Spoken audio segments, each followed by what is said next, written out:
So, Arisha, we always joke that stars are just like us, but when it comes to dealing with health issues, they really are. Yeah, it's like they're human too. Yeah. Who would have thunk? And Olivia Munn was thrown a major health curveball last year when she received a truly terrifying diagnosis, and now she's opening up about what she's been going through. Yeah, it sounds like it's been a really tough year for Olivia. Yeah. And since she went public with her journey, a lot of her celebrity friends are showing up online to give her love, which we love to see. We do love to see it. From Wondery, I'm Brooke Sifrin. And I'm Arisha Skidmore-Williams. It's Friday, March 15th. And you're listening to Rich and Daily.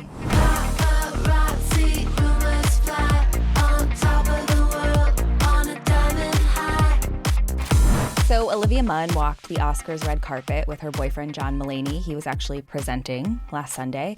And she looked happy and stunning. I actually loved her dress.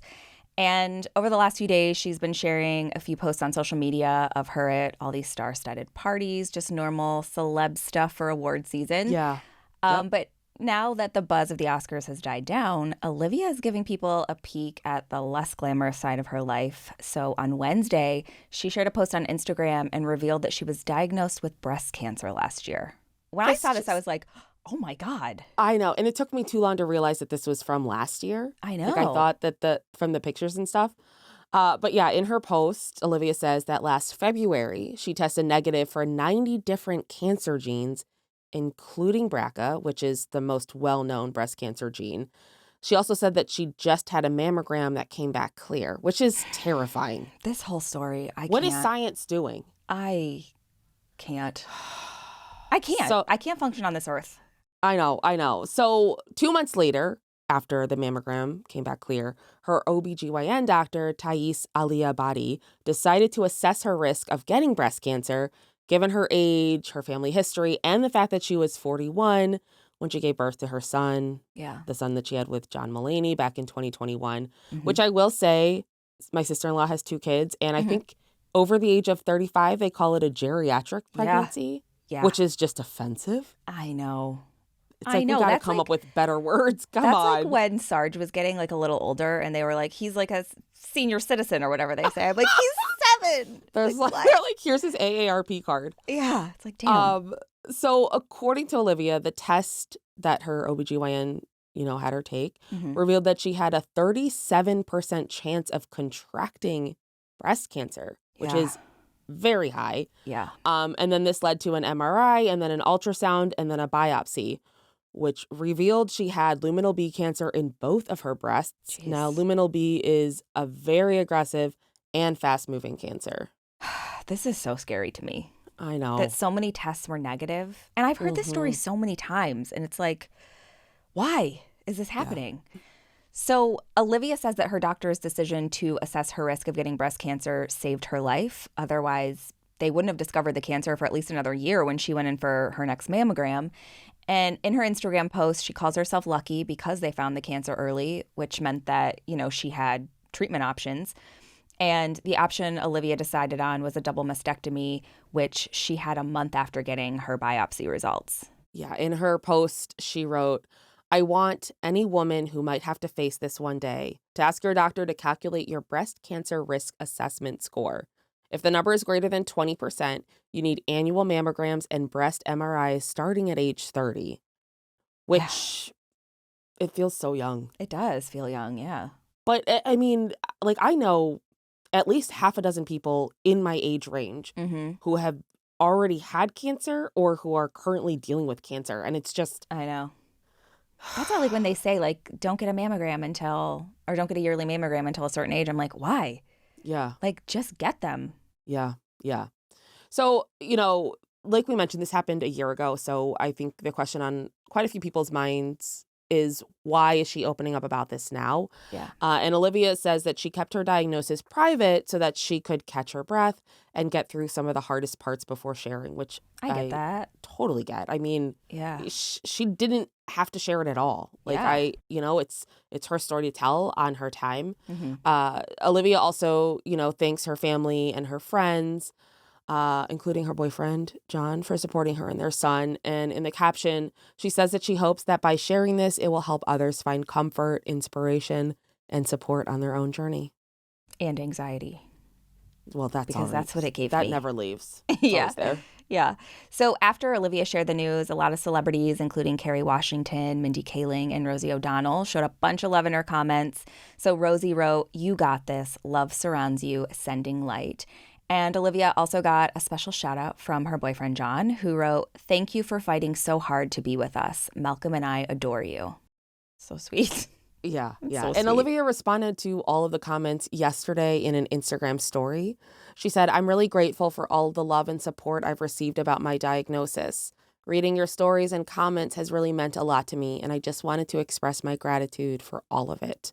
And after Olivia shared her cancer news, her doctor, Thais, reposted Olivia's post on Instagram and praised her courage.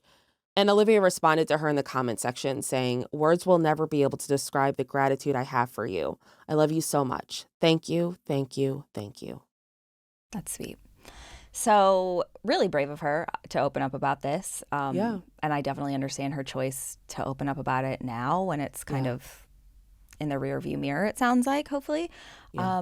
What are your thoughts about it all? I mean, we love when celebrities open up about something that is actually, obviously incredibly private. And again, nobody should ever be expected to share this stuff if they don't want to. But I think it's always great when they do because it is very common. Like, cancer is very common. And just a lot of this is, if we do these preventative measures, they can help us out. I know that, Olivia is obviously way more privileged than a lot of us. So it's like, it's great that she has a doctor that's looking out for her. So many of us see doctors that it's like, doesn't feel like they care about us or looking out for our best interest. Yeah. I mean, healthcare is really messed up here. Let's try not to get on that soapbox on a Friday, but I love it. I mean, I think it's so great. The video, like watching just like her face in them, it's just heartbreaking, but I'm glad she shared. Yeah. I mean, I think stories like this one especially make you realize like how proactive you really have to be because she was so proactive. She took so many tests that all came back negative. Yeah. And it's like, and if you don't have a doctor like Olivia, like you gotta advocate for yourself. So hard, yeah. Like what's going on in your body. If something feels off. And so many times doctors are like, well, everything's fine. And most people probably would have taken those negative tests and been like, okay, I'm great. I would have, like an idiot, a complete clown. So like stories like this make me, one, more paranoid somehow. Didn't know that was possible.